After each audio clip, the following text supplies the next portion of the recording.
So if you're not familiar with the current state of the cannabis market in New York City, let me kind of sum it up for you. When they rolled out the adult use program,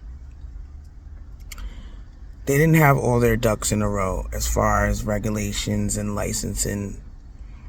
So that opened up a window for the black market to open up illicit shops, or let's say trap shops, all over New York City, thousands of them.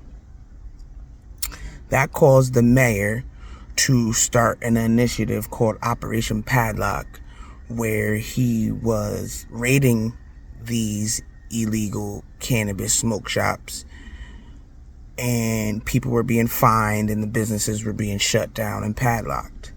Well, a judge just ruled that operation unconstitutional due to the fact that there was no due process. So this could mean reopening those businesses and those business owners being able to sue for claims of damages.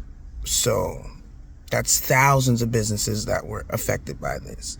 City Hall has filed an appeal, but that opens up a whole new conversation as far as fairness, rights, and the future of what's going to happen with cannabis in New York City. What are your thoughts on this? Comment below.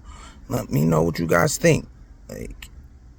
Do you think that Mayor Eric Adams should have been allowed to do what he did and close down these businesses because it's affecting the overall sales of the legal market?